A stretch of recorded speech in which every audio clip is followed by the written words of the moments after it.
Que privilégio podermos adorar esse nosso Deus, esse Deus tão maravilhoso, porque Ele vivo está e está neste lugar, amém? Está falando conosco, está ministrando os nossos corações e nós queremos adorá-lo, adorá-lo de todo o nosso coração, aleluias. Aleluia. Vamos orar mais uma vez. Bondoso Deus e Pai, nós somos tão gratos a Ti, Deus. Tão gratos por esse Teu amor que foi derramado naquela cruz através de Cristo Jesus, Pai. Esse amor que nos alcançou, esse amor que nos transformou, esse amor que nos deu vida e vida abundante. Aleluias. Por isso podemos estar aqui, por isso podemos celebrar tão grande salvação que nos alcançou. Aleluias. Continua falando conosco, Senhor. Abre a nossa mente, os nossos olhos espirituais, para que a Tua palavra flua em nós, para que a Tua palavra fale profundamente conosco. Tenha liberdade, doce Espírito Santo, de continuar ministrando os nossos corações. Por isso estamos aqui, Senhor. Em nome de Jesus. Amém e amém. Glória a Deus. Amados, temos estudado o livro de Efésios nesses dias. Semana passada o pastor Roberto trouxe uma mensagem sobre a armadura de Deus, capítulo 6. Hoje pela manhã o pastor Marcos trouxe uma mensagem no capítulo 1, do verso 1 ao 14. A desejável bênção de Deus. Você deseja as bênçãos de Deus? Amém? Esse livro é um livro tremendo. O livro de Efésios realmente é muito profundo. Muito profundo. E vocês não sabem o desafio que é estudá-lo para trazer uma mensagem para vocês nessa noite. Foi um grande desafio de Deus. Realmente buscar a presença de Deus, buscar ali no fundo aquilo que o Senhor tinha para falar comigo e para falar com vocês. É um grande privilégio poder continuar estudando esse capítulo 1, do verso 15 ao 23. Hoje nós vamos continuar nesse estudo aqui também. E o que chama muita atenção desse livro de Efésios, que é um livro, sim, escrito para as igrejas da Ásia, para Éfeso e também para as igrejas da Ásia. E é um livro profundo, um livro que eu fiquei avaliando, pensando, é um livro muito espiritual. O entendimento, o conhecimento precisa muito da graça de Deus para entender esse livro. Não é um livro de uma leitura sem conhecimento, não é um livro técnico, mas é um livro que fala das grandezas de Deus, do amor de Deus, dessa presença de Deus na nossa vida e daquilo que o Senhor fez por nós e ainda vai fazer em nós. Então, essa revelação é uma revelação do amor e da graça de Deus. E pensando, Jesus, Ele nos amou primeiro. Por isso, nós podemos amá-lo. Porque Ele nos amou primeiro, amém? Abra lá, no livro de Efésios, capítulo 1, vamos ler o verso 13 e 14. Foi o final da mensagem ali do pastor Marcos pela manhã.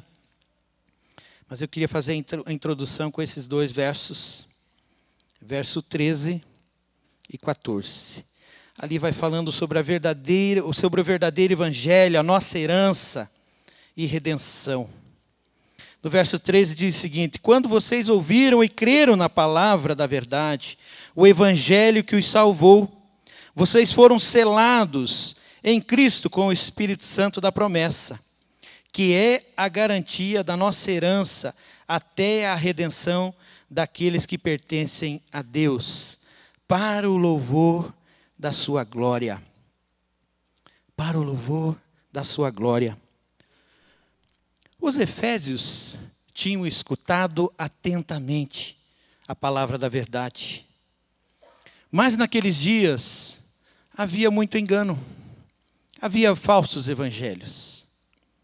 Parece com algo que nós temos vivido hoje? Parece que tem um falso evangelho também na nossa sociedade? Sempre, né? Em todos os tempos,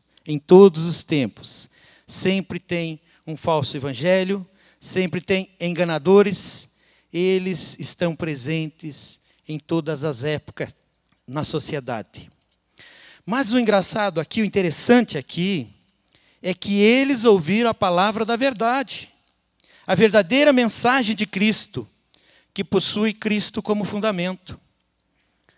E se você percebeu o verdadeiro evangelho, o centro tem que ser Cristo. O verdadeiro fundamento tem que ser o Senhor Jesus. Essa é a verdadeira mensagem, a palavra da verdade. O Evangelho também revela tanto a natureza de Deus, quanto a situação do ser humano diante de Deus. E qual é a nossa situação diante de Deus? Sem Cristo, pecadores. Pecadores que necessitam da graça de Deus. Então, esse evangelho revela isso. Ele revela o amor de Deus, a bondade de Deus, a grandeza desse Deus, mas ele também revela quem nós somos. Ele não esconde nada. Ele traz à luz quem eu sou, quem você é. A nossa verdadeira imagem diante de Deus. Mas, ao mesmo tempo, Paulo caracteriza essa mensagem como o evangelho da redenção. Essa palavra é a mensagem de alegria, porque anuncia a salvação do pecador perante o juízo de Deus por causa da obra de Cristo na cruz. Ele anuncia essa grande obra de Cristo na cruz. O evangelho que nos salvou. A proclamação do evangelho não é meramente a transmissão de informações. Por meio dela, o Espírito Santo é quem gera fé no seu e no meu coração. É através dessa mensagem, é através da palavra pregada, que o Espírito Santo vai gerar fé nos nossos corações.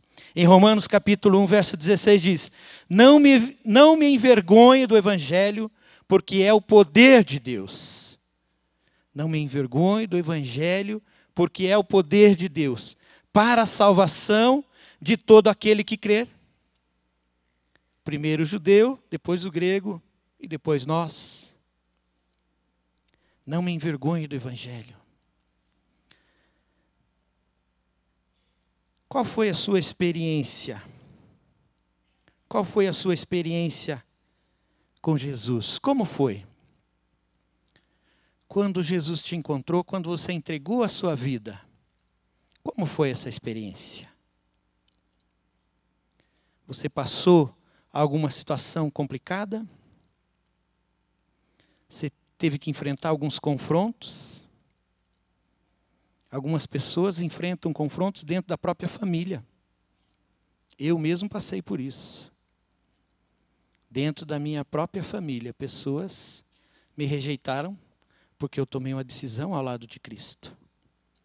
Para isso você não pode se envergonhar desse evangelho, porque ele é o poder da transformação, ele é o poder de Deus que muda a história do ser humano, amém?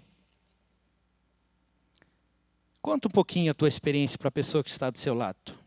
Você que já foi alcançado por Jesus. Como foi essa experiência? Passou alguma dificuldade? Teve que enfrentar lutas? Conta para a pessoa do seu lado aí. Compartilhe um pouco. Fala um pouquinho aí sobre a sua história de conversão.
Alguns enfrentaram muitas lutas. Alguns ainda enfrentam muitas lutas. E até perseguições.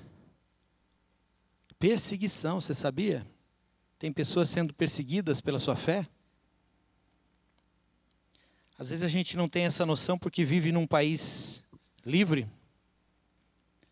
Mas em muitos lugares as pessoas não podem compartilhar desta fé que nós temos. 2 Coríntios capítulo 5, verso 15 diz: E ele morreu por todos, para que aqueles que vivem já não vivam mais para si mesmos, mas para aquele que por eles morreu e ressuscitou. Para pensar na profundidade desse texto.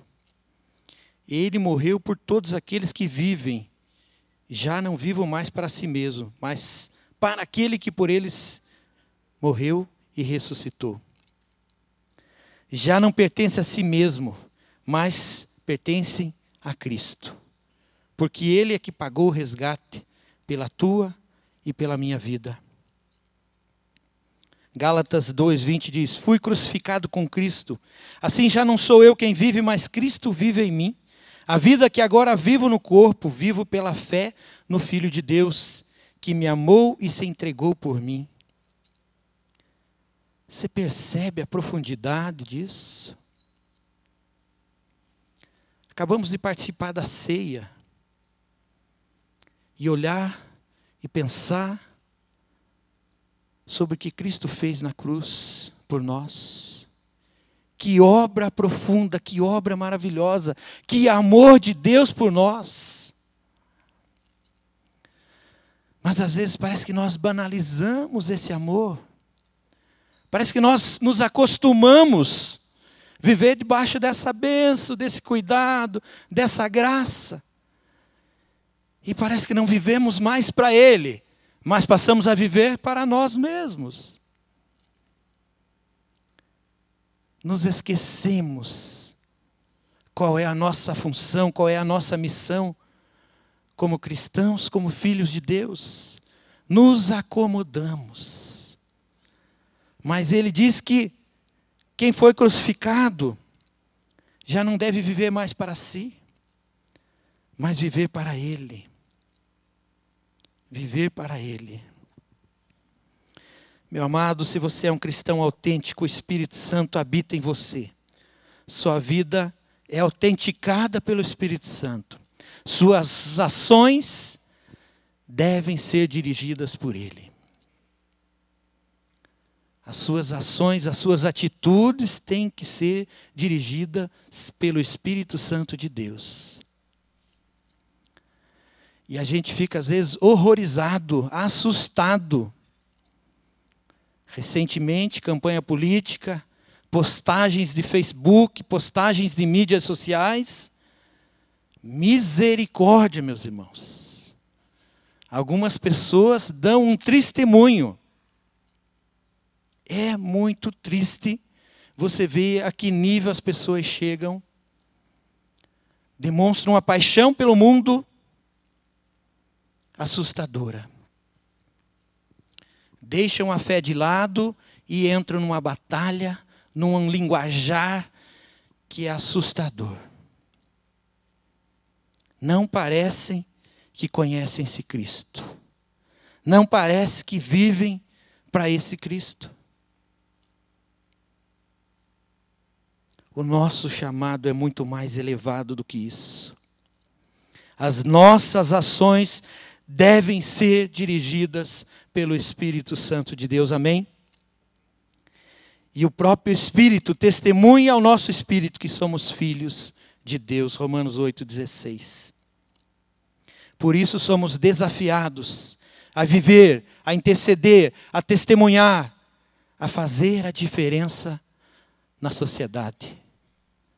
A exalarmos o bom perfume de Cristo. E não simplesmente nos deixar levar pelas paixões deste mundo. Voltando para o nosso texto lá, verso 15 e verso 16. Coloca para nós lermos juntos, por favor, verso 15 e 16. Por essa razão, vamos lá? Por essa razão, desde que ouvi falar da fé que vocês têm do Senhor Jesus, o amor que demonstram.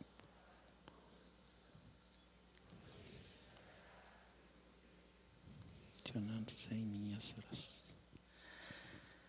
Não deixe de dar graças por vocês, mencionando em minhas orações. O apóstolo Paulo, na presença de Deus, clamando pelos santos. Um destaque interessante dessa intercessão, dessa relação, dessa fé que o apóstolo Paulo demonstrava ali por aqueles cristãos. E a maneira amorosa como ele se relacionava com os cristãos. Ele fala da sua constante intercessão em suas orações pelos irmãos. Observa-se que Paulo foi um homem que creu de todo o coração na necessidade de dar graças. E isso foi um elemento essencial em toda a oração que brotava do seu coração. Paulo demonstra um coração agradecido a Deus pela vida daqueles irmãos, daquela igreja. Isso me leva a uma reflexão. Isso me faz pensar, eu tenho orado pelos meus irmãos? Eu tenho orado pelos meus irmãos em Cristo? Eu tenho orado pelos meus irmãos que participam do meu PGM? Daquelas pessoas que se relacionam comigo na igreja? Daquelas pessoas que muitas vezes pedem para a gente estar intercedendo? Você tem lembrado delas? Você tem orado por elas? Você tem o hábito de orar pelas pessoas? Isso é uma demonstração de amor e cuidado de uns pelos outros. Isso também é uma marca da igreja de Cristo. Sabe por quê? O próprio Senhor Jesus nos ensinou. O Senhor nos deu um novo mandamento em João 13, 34 e 35, e diz: um novo mandamento dou a vocês. Amem-se uns aos outros como eu os amei. Vocês devem amar-se uns aos outros. Com isso todos saberão que vocês são meus discípulos, se vocês se amarem uns aos outros. O amor tem que permear a igreja de Cristo.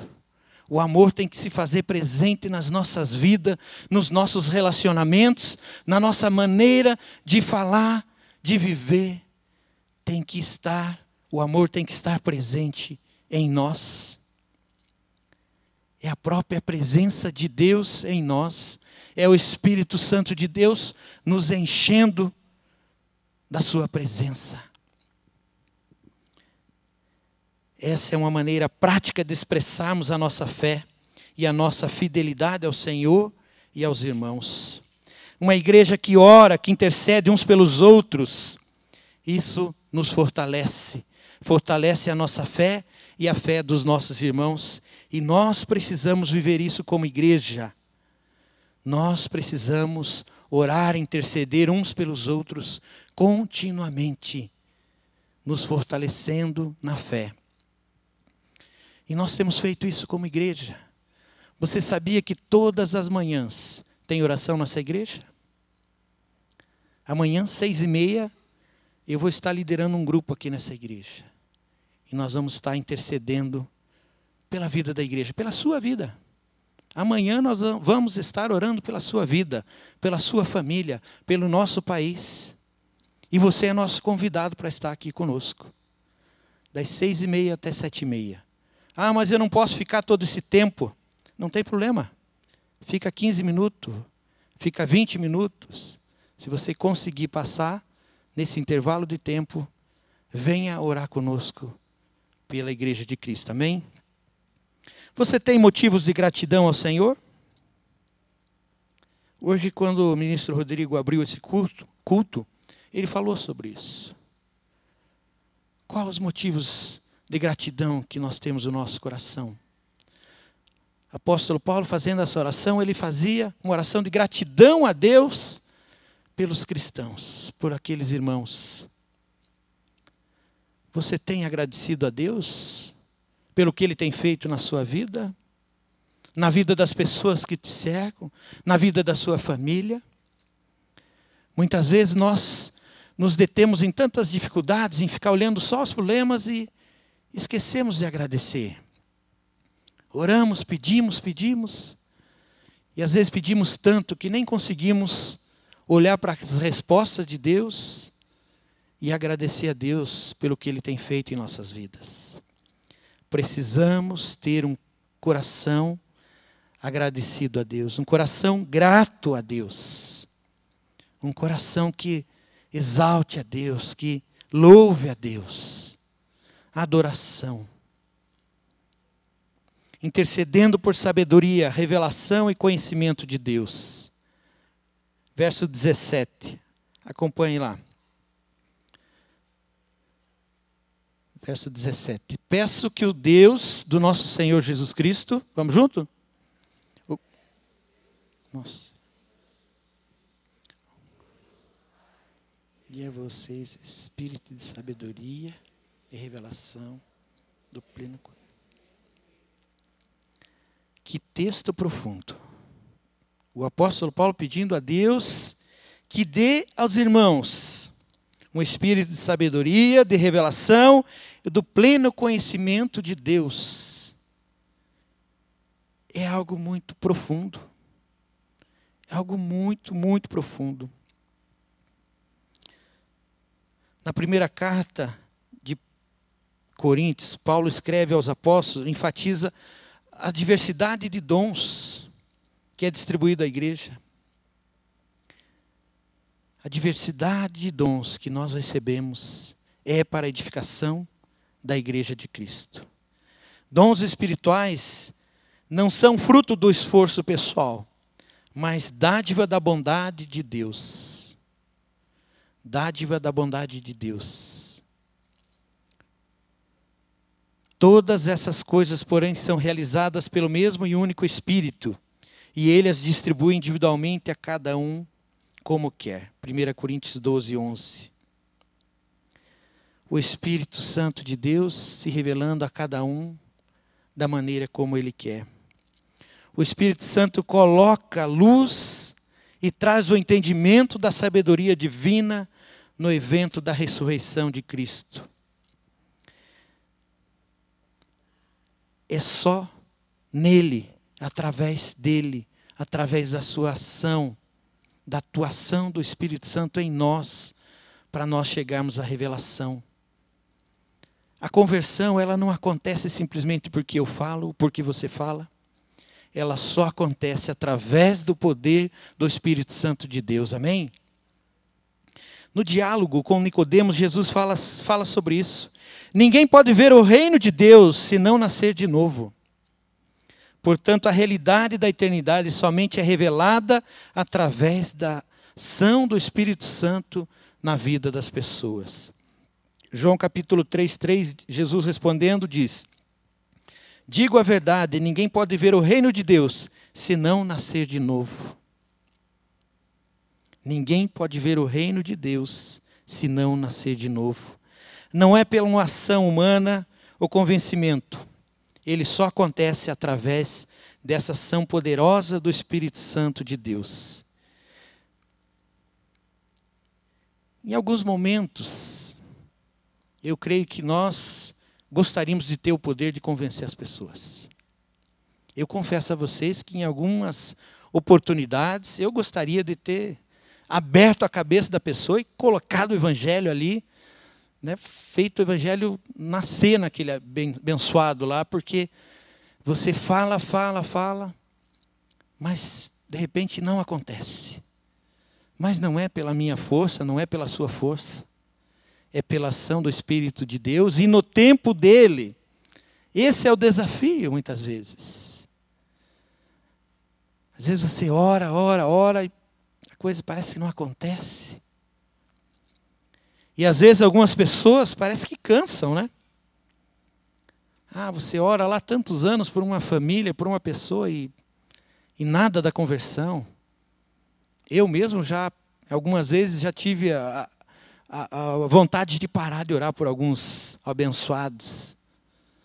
Você ora e nada acontece. Mas aí você vai e diz: Senhor, devo parar? Não, nunca, jamais. Persevere. E vamos continuar. Por quê? Porque o momento é dele. É ele quem vai fazer. É ele quem vai fazer. Não sou eu e não é você. O momento é ele quem vai fazer. Amém?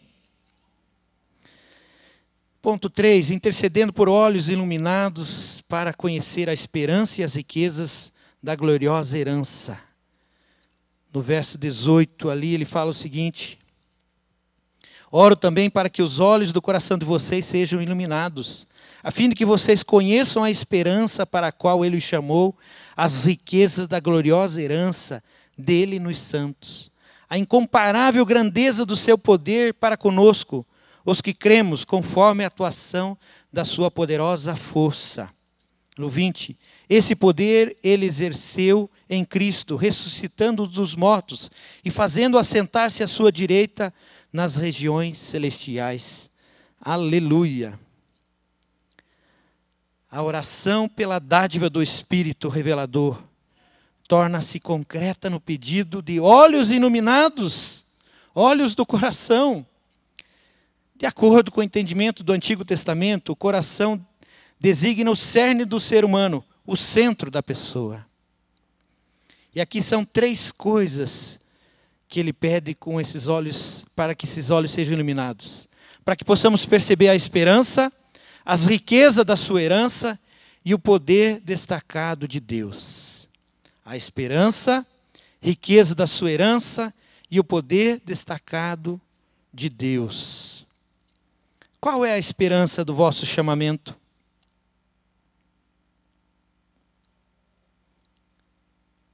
Qual é a esperança? Qual é a tua esperança? Você tem esperança? Todo aquele que crê tem que ter a esperança. Todo aquele que crê tem a esperança. Esse é um chamado imutável e por isso confiável. É a certeza da vida eterna, garantida pela posse presente do Espírito Santo de Deus, habitando em você e em mim. Amém?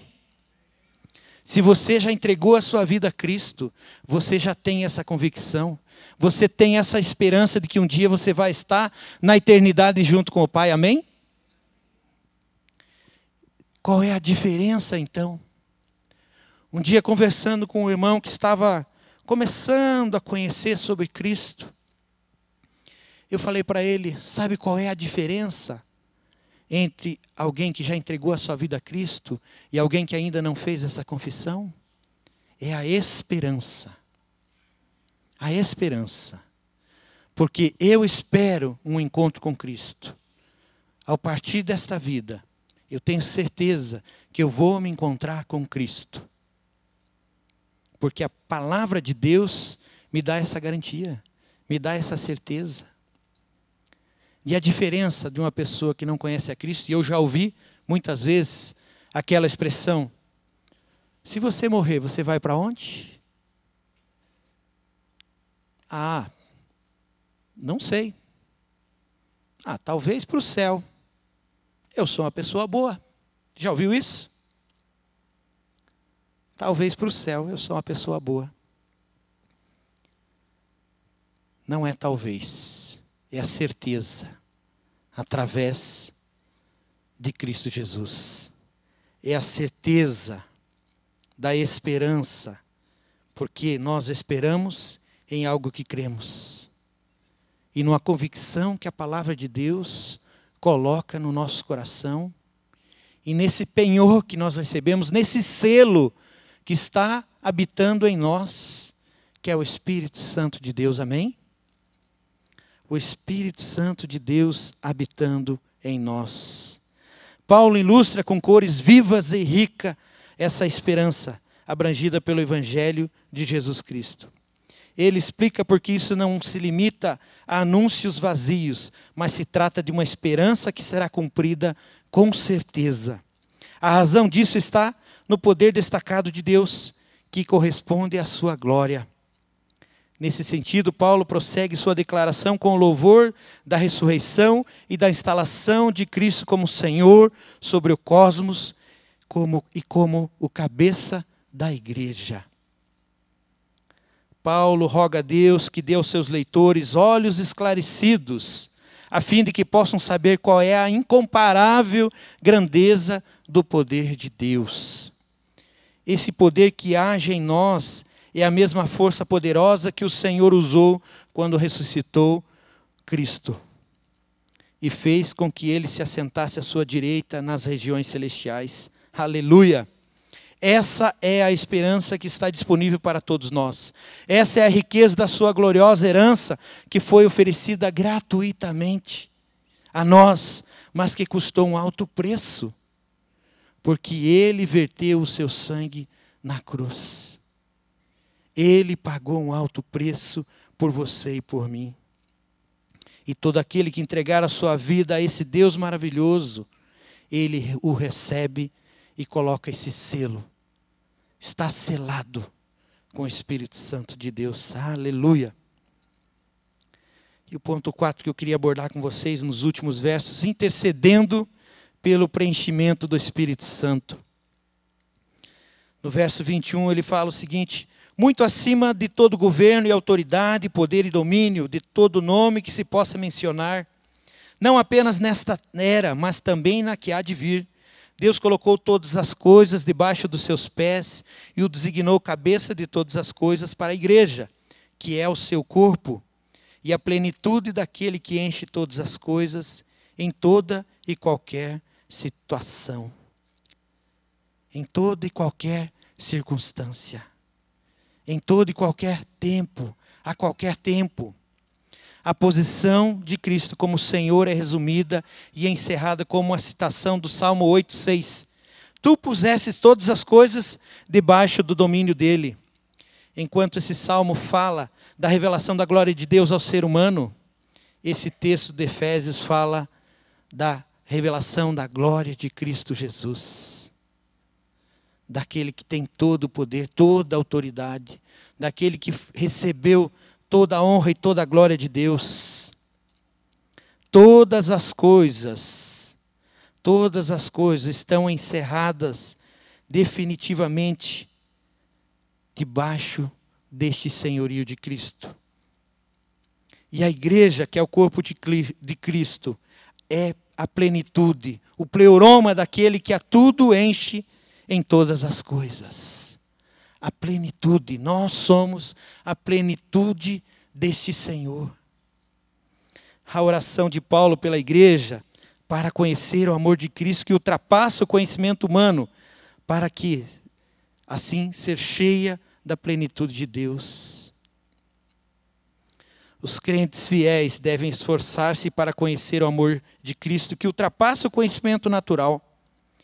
Portanto, só pode ser revelado pelo Espírito Santo de Deus. Sendo assim, enchidos pelo Espírito Santo da plenitude de Deus. Só podemos ser cheios desse conhecimento através do Espírito Santo de Deus. Através dessa busca continuada da presença de Deus, para que Ele nos encha, para que Ele nos fale, para que Ele nos ensine, para que Ele nos transforme a sua imagem e semelhança. Amém?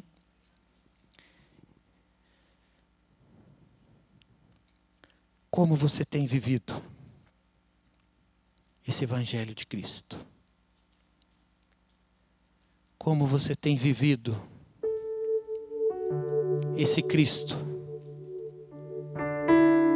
Como cristão, somos pequenos cristos.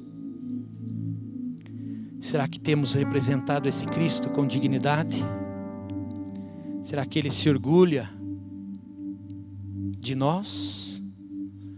Das nossas atitudes, das nossas ações, da maneira como nós vivemos como pequenos cristos? Se hoje fôssemos acareados ali, parássemos um tempo para conversar com Ele, será que seríamos aprovados? As nossas ações seriam aprovadas por Ele? As nossas atitudes, o nosso jeito de ser, de viver? O apóstolo Paulo vivia e promulgava esse evangelho verdadeiro. Podemos ver o grande amor que ele tinha pela igreja em Éfeso. e pelos cristãos, e por isso ele intercedia por eles diante do Senhor. Intercedeu com gratidão, intercedeu para que eles tivessem sabedoria, a revelação do conhecimento, intercedeu por olhos iluminados, para que conhecessem a esperança e as riquezas gloriosas da herança futura, e também intercedeu para que fossem cheios de toda a plenitude de Deus. E nós somos testemunhas, porque as cartas estão ali, estão na palavra de Deus, aquilo que o apóstolo Paulo fez pelas igrejas, a sua mensagem. Qual é o seu testemunho? Qual é o nosso testemunho desse evangelho? Será que nós estamos impactando as pessoas através da nossa vida? Feche seus olhos neste momento. Queria que você falasse com o Pai. Fala com Ele agora e pergunte a Ele: será que a sua vida hoje agrada a Ele? A maneira como você vive, as tuas atitudes, as tuas ações. Será que você é um cristão que realmente glorifica esse Senhor?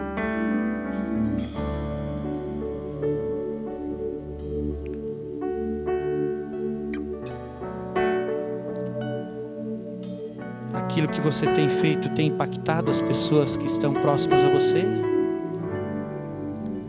Você é uma carta viva de Cristo?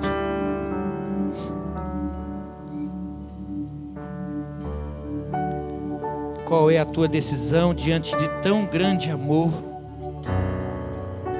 Deixar que Ele te use? Deixar-se ser um canal de bênção? Ser um instrumento de transformação nessa sociedade tão carente de pessoas que estejam cheias do Espírito Santo de Deus? Qual o compromisso que você precisa fazer com Ele hoje? Ore agora, fale com o Senhor. Eu quero fazer um desafio também e oferecer uma oportunidade diante de Deus para aquele que precisa entregar a sua vida a Cristo. Enquanto a igreja ora, eu quero fazer um desafio, eu quero fazer uma oração, eu quero que você repita comigo: Senhor Jesus, eu reconheço que sou pecador e que preciso da Tua graça e da salvação que o Senhor oferece.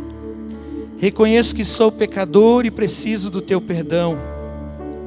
Me arrependo dos meus pecados. Entrego a minha vida a Ti, Senhor Jesus, para que sejas meu Senhor e meu Salvador. Amém. Enquanto a igreja continua orando, eu queria saber se você fez essa oração pela primeira vez. Quem fez essa oração pela primeira vez? Levante uma de suas mãos para que eu possa. Amém. Amém. Glória a Deus. Amém. Quem mais fez essa oração pela primeira vez? Quer entregar sua vida ao Senhor Jesus? Entregando a sua vida? Levante uma de suas mãos para que eu possa. Eu quero orar pela sua vida. Enquanto a igreja fica de pé, eu queria que você viesse à frente aqui para que eu orasse por você. Vem à frente para que nós possamos orar enquanto a gente canta. Você, igreja, qual é o teu desafio hoje? Vem à frente aqui para que nós possamos orar com você que levantou a mão. Vocês que levantaram a mão, vem à frente. Se você não levantou a mão, mas tomou a decisão, fez essa oração, vem à frente também.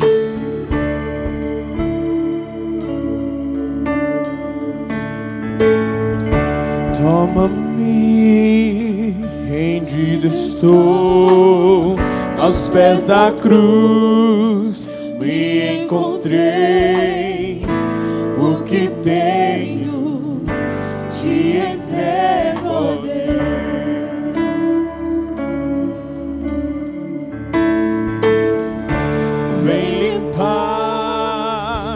minhas mãos, purificar meu coração, que eu ande em tudo que tu tens pra mim.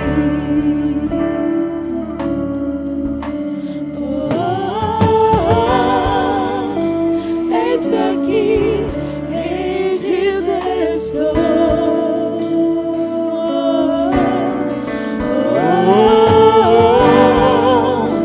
Eu sou teu e tu és meu, Jesus.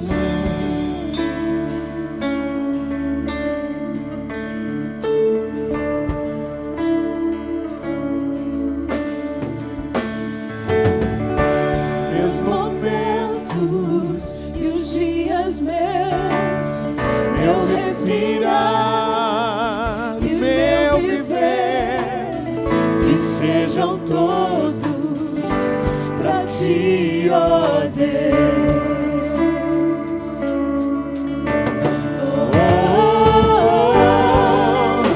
Eis-me aqui, rendido estou.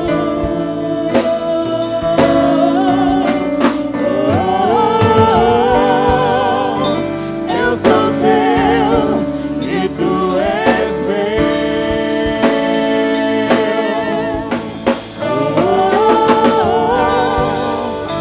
Eis-me aqui, rendido estou.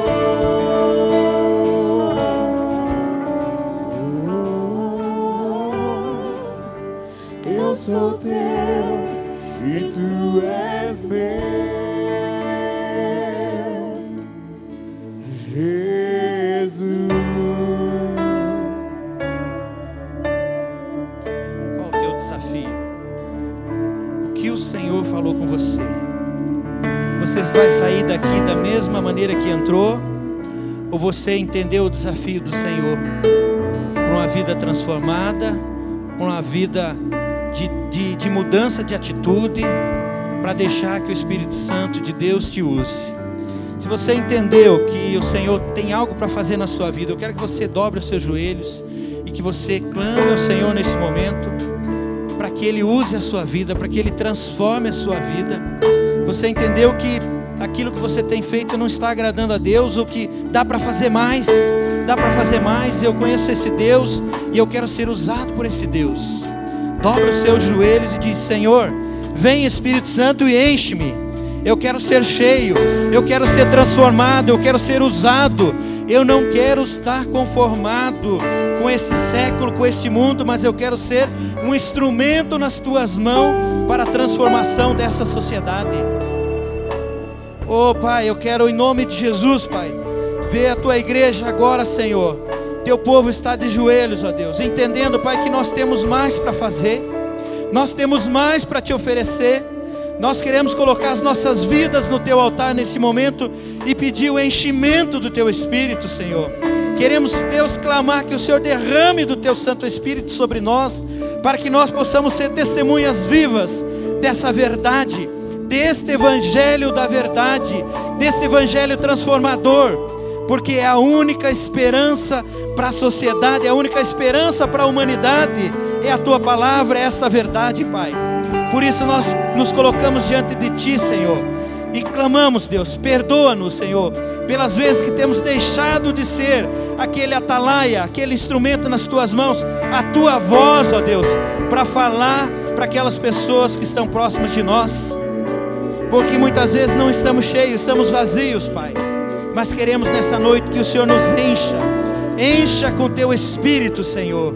Derrama sobre nós o teu Espírito e faz-nos instrumento nas tuas mãos, atalaias da tua verdade, Pai, da tua palavra, para que possamos, sim, Deus, ser usados para a honra e glória do Senhor, para que possamos, Senhor, cheios do teu Espírito, derramar sobre a vida das pessoas que nos cercam, Pai, derramar da tua graça, derramar do teu amor e contagiar essas pessoas através desse amor maravilhoso que foi derramado naquela cruz e declarou que nos ama totalmente, incondicionalmente. esse amor do Senhor por nós. Por isso, Senhor, estamos diante de Ti, Deus, de joelhos dobrados, clamando por esse derramar da graça, em nome de Jesus. E agora, Pai, derrama do Teu Santo Espírito e sela, Senhor, esses amados aqui na frente que tomaram essa decisão de entregar suas vidas ao Senhor e o de Cristo, Pai. Que eles possam receber o selo do Teu Espírito e possam sair daqui, Deus, transformados, cheios da Tua graça, para experimentar uma vida nova com Cristo Jesus, Pai. Enche-os, ó Deus, em nome de Jesus, com a Tua graça e com a Tua bondade, para que sejam atalaias, para que sejam instrumento nas Tuas mãos, em nome de Jesus. Amém e amém.